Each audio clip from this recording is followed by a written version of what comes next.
রবিবার মানেই মাংস।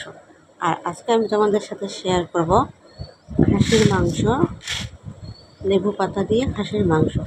তো দেখো আমি পেঁয়াজগুলো সব কেটে নিয়েছি, আদা রসুন টমেটো সব কুচো কুচো করে নিয়েছি।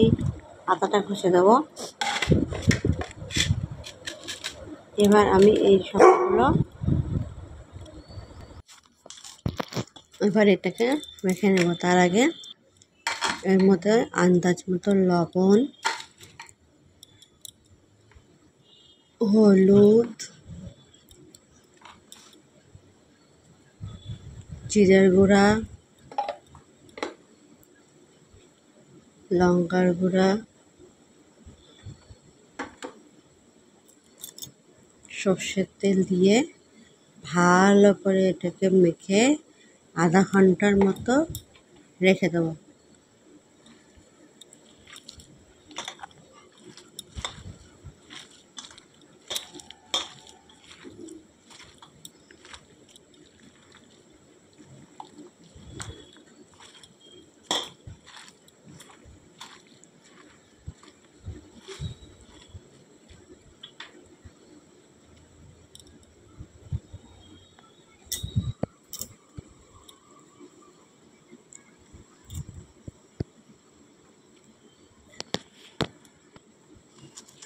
এরপর কড়াইতে তেল দিয়ে তেজপাতা, গোটা গরম মশলা দিয়ে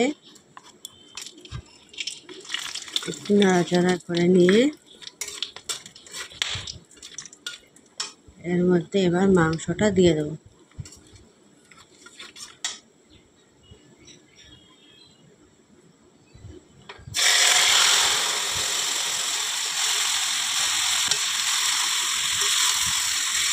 এবার এটাকে ভালো করে কষিয়ে নিয়ে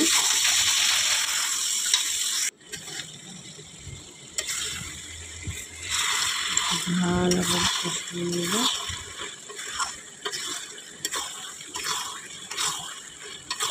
পেঁয়াজগুলো দেখো গলা গলা হয়ে গেছে। এবার আলু আর রসুনটা, এটা আমি আলুটা ভাজবো না, কাঁচা আলুই দেবো। আর এখানে দেখো লেবু পাতা, এই লেবু পাতাগুলো দিয়ে করবো। তো তোমরা দেখতে থাকো কীভাবে করি আমি। মাংসটা দেখো প্রায় কষানো হয়ে আসছে, পেঁয়াজগুলো একদম গলে গেছে।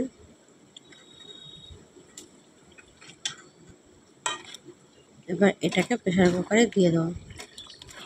প্রেসার কুকারে দিয়ে 3টে সিটি দেবো।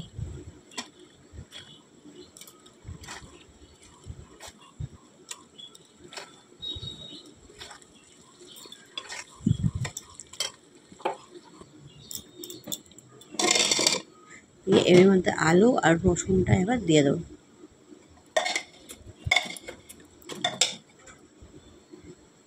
আন্দাজ মতো জল দিয়েছি। এবার এটা 3-4টে সিটি দিলে হয়ে যাবে।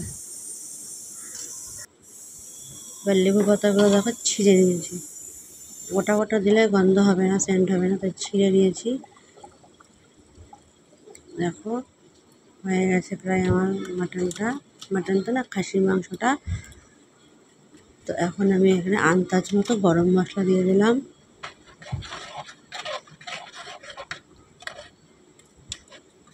এবার গরম মশলা দেওয়ার পরে এবার আমি নিজের লেবু পাতাগুলো ছিঁড়ে রেখেছিলাম, সেই লেবু পাতাগুলো এর মধ্যে এক একে দিয়ে দিলাম।